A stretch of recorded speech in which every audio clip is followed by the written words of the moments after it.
madaxweynaha Jamhuuriyadda Federaalka Soomaaliya iyo wafdi sare oo ka qayb galay shir madaxeedka Afrika ayaa galabta dib ugu soo laabtay dalka.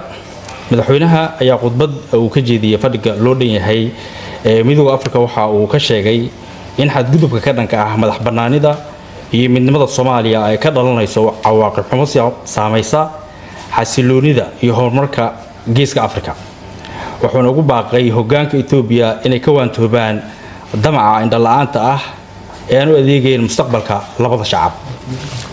dowladda Soomaaliya ayaa si cad u qeexday inaysan waxba ka jirin dhammaan marmarsiyaha Itoobiya ee la xiriira doonistooda badda Soomaaliya, iyadoo madaxweynuhu uu xusay in ururada heer gobol iyo heer qaaradeedba ay wada qireen xadgudubka Itoobiya iyo sida is-afgaradkaasi uu u baalmarsan yahay shuruucda iyo xeerarka caalamiga ah.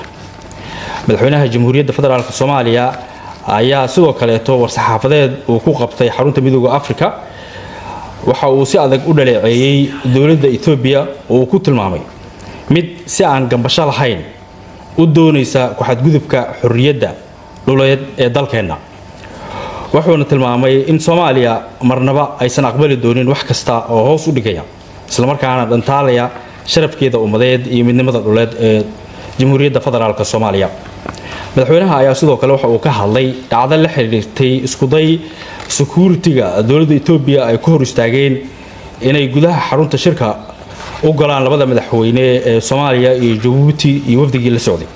madaxweynaha ayaa muujiyay sida ficilkan guracan uu uga tarjumayo tallaabooyinka ay dowladda Itoobiya ku waqayso xasiloonida gobolka, iyadoo sidoo kale falkan kula kacday madax kale oo shirka ku sugnaa. dowladda Soomaaliya waxay u aragtaa dhacdadan mid ugub ah oo khilaafsan babaadiida midowga Afrika, su'aalna dul dhigaysa xornimada Addis Ababa iyo inay martigeliso shir madaxeedka dalalka midowga Afrika. sidoo kale wasaaradda arrimaha gudaha ayaa waxay ka soo saartay war rasmi ah dhacdadaasi. waa mahadsantihiin.